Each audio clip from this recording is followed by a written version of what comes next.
इस्तिग़फ़ार से ज़िंदगी कैसे बदलती है, लाइफ कैसे चेंज हो जाती है, ज़िंदगी में बदलाव कब आना शुरू हो जाता है।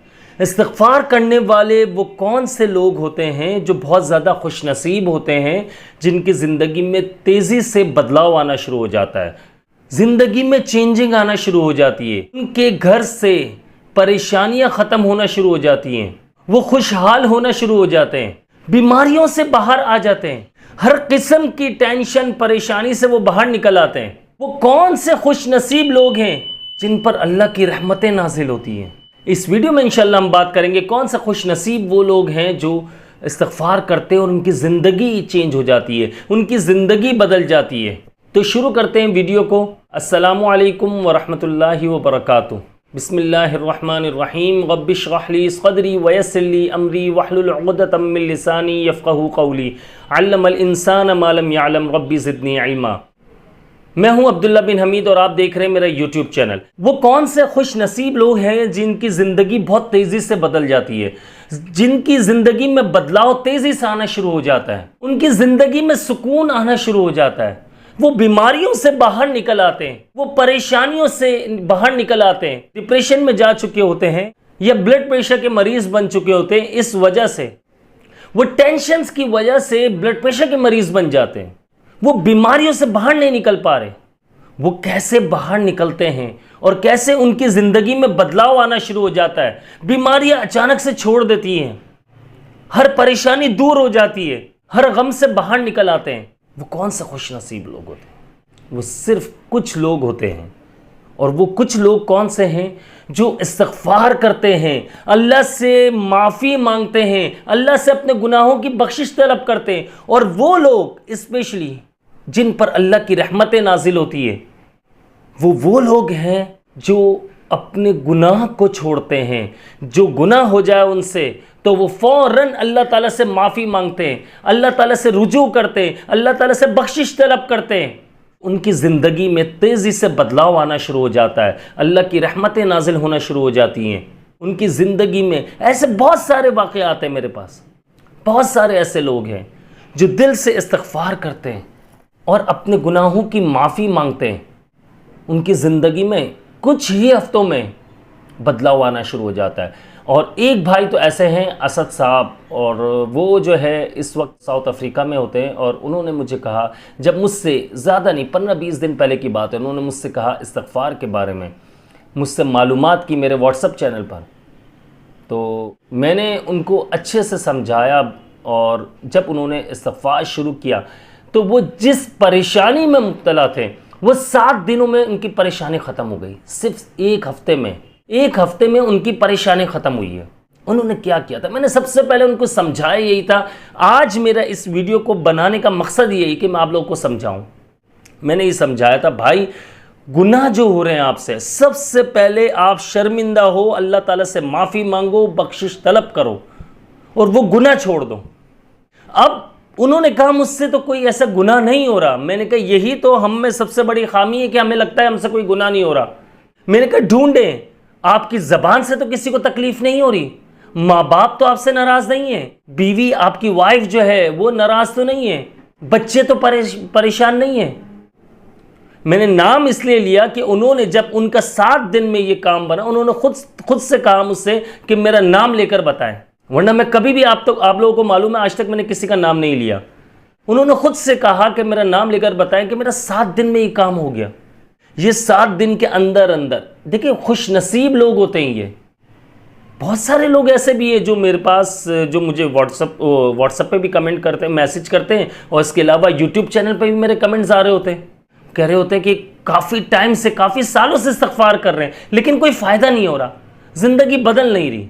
इन साहब का मसला ये था, इनके किसी ने बहुत ज़्यादा हैवी अमाउंट, मैं अमाउंट नहीं बता सकता आपको, वो बहुत बड़ी अमाउंट जो है वो किसी ने खा ली, यानी कि दे नहीं रहे थे।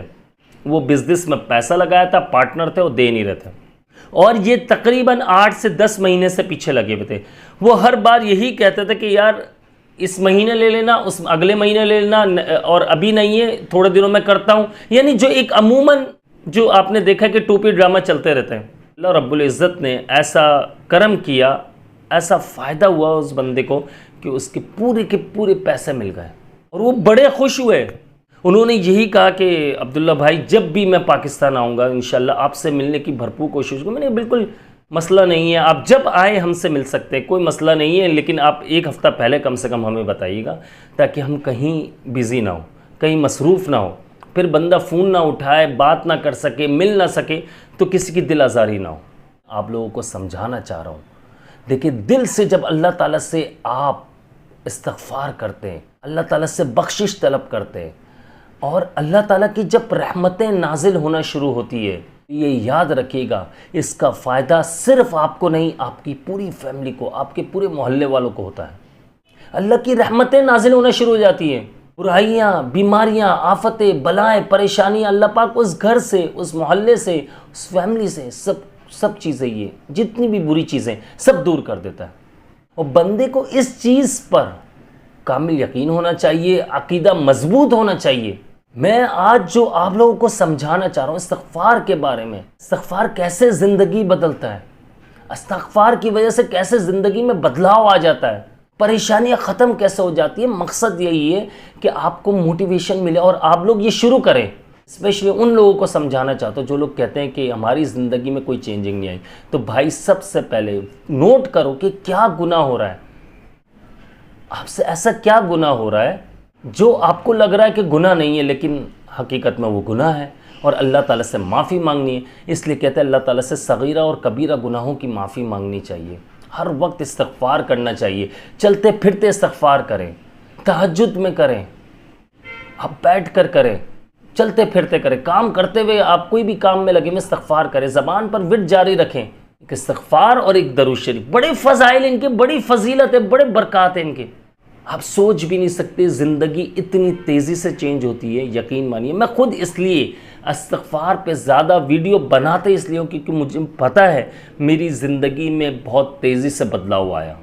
मेरे बहुत से फंसे हुए काम जो थे वो रुके हुए थे, वो यानी कि वो हल हो गए। और ये मैं एक बार नहीं, मैंने काफ़ी बार आजमाया, काफ़ी जगहों पर। जब मैं परेशान होता हूँ मैं इस्तिग़फ़ार, दरूद शरीफ ज़्यादा कसरत से शुरू कर देता हूँ और मेरे मसाइल हल होना शुरू हो जाते हैं। इस्तिग़फ़ार जो है आपके रिस्क में बरकत लाता है। बीमारियाँ, परेशानियाँ, जो भी किसी भी तरह की आपके ऊपर कोई टेंशन आई हुई है, सब अल्लाह के फज़ल व करम से दूर हो जाती हैं। लेकिन सिर्फ ये याद रखिएगा अकीदा मजबूत होना चाहिए। अगर अकीदा कामिल यकीन नहीं है अल्लाह पर कि आपका ये काम बन जाएगा तो फिर फ़ायदा नहीं होता। अल्लाह ताला से माफ़ी मांगिए, ज़्यादा से ज़्यादा अल्लाह ताला से बख्शिश तलब कीजिए और यकीन रखिए जो जायज़ हाजात है वो इंशाअल्लाह ज़रूर पूरी होगी। अल्लाह ताला से रो रो कर गिड़गिड़ा कर मांगना है, अल्लाह के सामने शर्मिंदा होना है मैं अपने गुनाहों पर। सबसे पहले आप अल्लाह की हम्द व सना बयान करें, जब दुआ मांगने लगे इस्तिग़फ़ार करें, इसके बाद आप अल्लाह की हम्द व सना बयान करें, फिर दरूद शरीफ पढ़ें। इसके बाद आप, जैसे कि मैंने बताया इसमें आज़म है, बहुत सारे ऐसे हैं जिनसे आप जो आप पढ़ते हैं तो इंशाअल्लाह दुआ ज़रूर कबूल होती। व इलाहुकुम इलाहुन वाहिद ला इलाहा इल्ला हुवर रहमानुर रहीम, और एक दो और भी हैं।